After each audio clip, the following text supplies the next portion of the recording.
سلام دوستان عزیزم، به چنل یوتیوب هم خوش اومدین.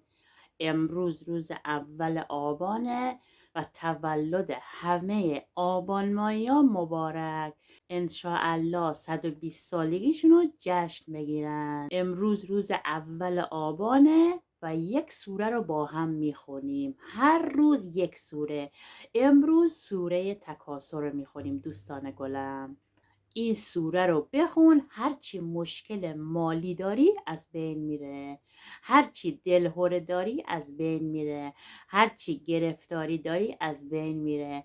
امروز روز اوله و ما با هم شروع میکنیم. سوره تکاثر رو یک بار با هم دیگه میخونیم.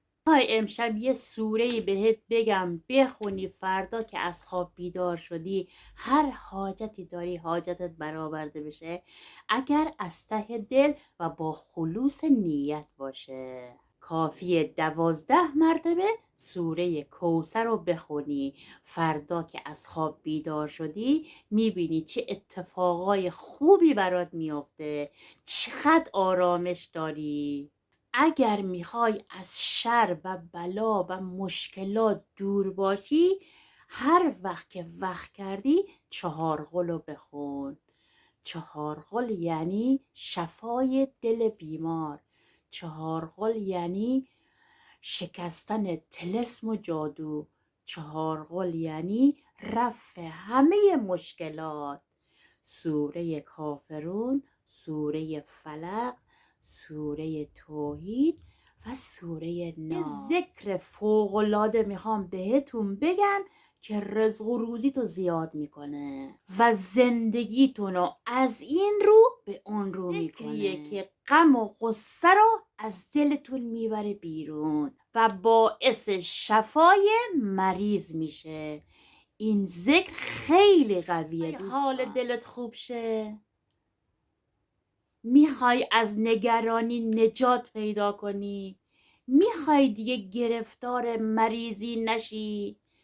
اسیر بیمارستان ها نشی؟ اگر غم و غصه داری، اگر گرفتاری داری، مشکلات مالی داری، خونه نداری، کار نداری، بیکاری، کافیه چله این ذکر نورانی رو ورداری.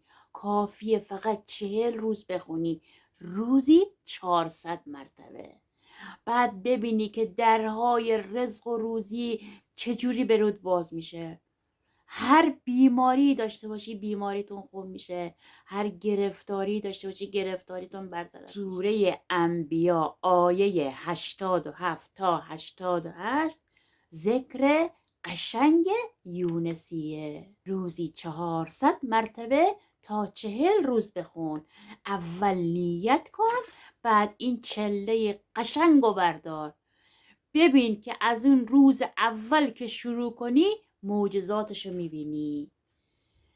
برای آرامش دل، برای شفای مریض، برای حل مشکلات، هر گرفتاری داری، گره کور افتاد تو زندگی، هر کاری میکنی این گره باز نمیشه، سرتو بذار رو سجده و 100 بار بگو یا رؤوف و یا رحیم. رمز یا رؤوف باز شدن گره های سخته. اگر میتونی از ته دل با اشک، با چشمانی پر از اشک بگو یا رؤوف و یا رحیم 100 مرتبه. سرتو بذار رو سجده و بگو. گره های زندگیت یکی یکی باز میشه. امتحان کن، بعد بگو آمنه، دست درد نکنه. بدهکاری، نمیتونی بدهیتو پس بدی، هر کاری میکنی نمیتونی. یه آیه بهتون میگم، این آیه رو بخونین انشاءالله کم کم کم کم با توکل به خدا، خدا کمکتون میکنه، یه راهی جلوتون میذاره، بدهیتو پس میدی، بدهیتو صاف میکنی. سوره آل عمران آیه 26. اینو بخون، مدام بخون. دلشوره و استرس و خیلی نگرانی، اصلا حالت بده، حال دلت خیلی بده، خیلی نگرانی، کافیه این ذکر رو بگی. ذکر ماشاءالله برای دفع نگرانی و استرسه. میخوام بهتون بگم که آیت الکرسی رو چند بار بخونید و برای چه مشکلاتی خوبه و حل مشکلات و رای حل مشکلاته. میخوای استراحت کنی، دراز کشیدی یا نشستی رو مبل 3 مرتبه بخون. اگر میخوای تو کارات موفق بشی 11 مرتبه بخون. برای محافظت از چشم زخم 7 مرتبه بخون. برای آرامش و شادی 14 مرتبه بخون. برای رفع ترس و اضطراب 18 مرتبه بخون. برای اینکه نوزادتون آروم بشه، گریه نکنه شبا 4 بار بخون. دوستان بخون و معجزه آیات الکرسی رو ببین. اول نیت، بدون شک بعد بخون. کارسازترین توسل ها توسل به خانم حضرت فاطمه زهراست. کافیه توسل کنی به خانم حضرت فاطمه زهرا. این ذکر خیلی مجربه دوستان. کافیه 530 مرتبه تسبیحات خانم حضرت زهرا رو بگی. تسبیحات خانم حضرت زهرا خیلی آسانه دوستان. 34 مرتبه الله اکبر، 33 مرتبه الحمدلله، 33 مرتبه هم سبحان الله و 5 مرتبه هم سوره کوثر رو بخون و معجزه‌شو ببین. انشاءالله که خانم فاطمه زهرا هر حاجتی داری حاجت دلتو بده. برای شروع کارهای مهم، کار مهمی داری، خواستگاری یا میخواد برات خواستگار بیاد، خواهی بری دنبال کار، خواهی بری مسافرت، ترس داری، استرس داری، استراب داری، میخوای یه کاری رو انجام بدی، زمین بخری یا خونه بخری یا ماشین بخری یا میخوای بری امتحان رانندگی بدی، کافیه سوره اسرا رو بخونی. آیه 80. میتونی سوره اسرا آیه 80 رو حفظ کن. همیشه بلد باشی. هر جا میری 1 بار بخونی. تو خونه چیزی گم کردی، مثل کلید، مثل طلا، مثل پول، مثل وسیله، مثل کارت ملی، هر چی میگردی پیدا نمی کنی.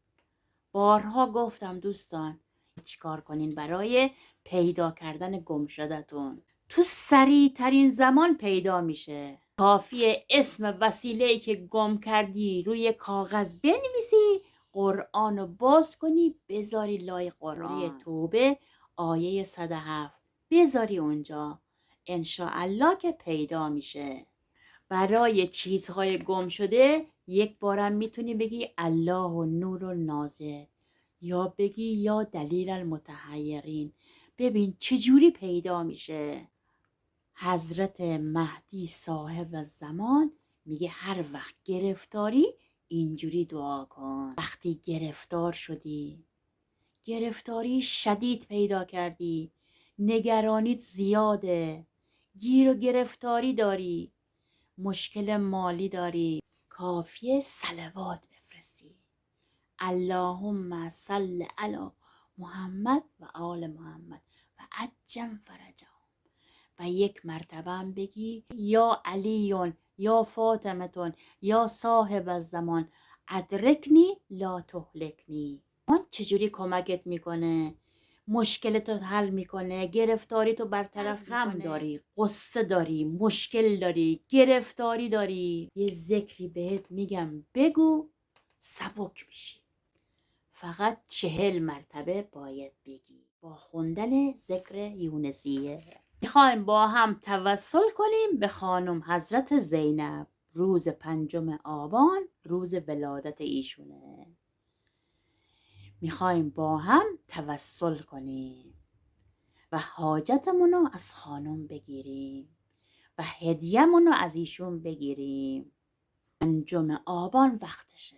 از ته دل و با اشک فراوون و با ذکرها متوسل بشیم به خانم حضرت زینب. میخوایم با هم نماز بخونیم و هدیه کنیم به خانم حضرت زینب نماز حاجات. یک نماز 2 رکعتیه، مثل نماز حاجت رو خوندیم تموم شد 25 مرتبه میگیم السلام علیکم یا بنت امیرالمؤمنین رحمت الله برکاته. 510 مرتبه میگیم یا حی یا قیوم و متوسل میشیم به ایشون و هر حاجتی داریم به زبون میاریم. وقتی که داری نماز میخونی، نماز تموم شد 25 مرتبه سلام دادی، 510 مرتبه یا حی یا قیوم گفتی، با کسی حرف نزن، فقط و فقط خودتو بسپار به خانم حضرت زینب. انشاءالله حاجت دلتو میده، حاجت روا میشی. کافیه روز ولادت خانم حضرت زینب حتما این نماز حاجت رو بخونی و صلواتش رو بفرستی. من هر شب دارم میخوابم 7 مرتبه ناد علی رو میخونم. اینقدر خوبه، اینقدر آدم سبک میشه، آدم از مشکلاتش دور میشه، آرامش میگیره. دوستان یک بار امتحان کنی، خیلی آسونه. با خوندن ناد علی درگیر سحر و جادو نمیشی، مشکلاتت برطرف میشه. دوست گلم فقط کافیه 7 مرتبه دعای ناد علی رو بخونی. فکر میکنی سخته ولی اصلا سخت نیست. همین چی دراز کشیدی بخون، انشاءالله که گرفتاریت برطرف میشه با خوندن ناد علی. دوستان عزیزم خیلی ذکر هست، خیلی آیه هست، سوره هست، کافیه فقط از ته دل و بدون شک و خودت بسپاری به خدا و این ذکرها رو بگی. هر ذکری رو که بگی خدا به دادت میرسه. دوست گلم نماز خوندن یادتون نره، نمازهای واجب رو حتما بخونین. اولش سخته، سختیتون میاد، ولی بعد که میخونین عادت میکنین، دوست دارین بخونین. نماز حاجت خیلی شیرینه، نماز استغفار، نمازهای برای امام جواد، نماز برای امام جعفر صادق، نماز جعفر طیار که خیلی حاجت میده. دوستان در پست بعدی میخوام براتون نماز جعفر طیار بگم که چقدر حاجت میده. اصلا از سر سجاده بلند نشدی حاجت روا میشی، اینقدر این نماز قویه، مجربه. اگر با آمنه گیلکی همراهی چنل یوتیوب ما فالو کن. خدا نگهدارتون. التماس دعا.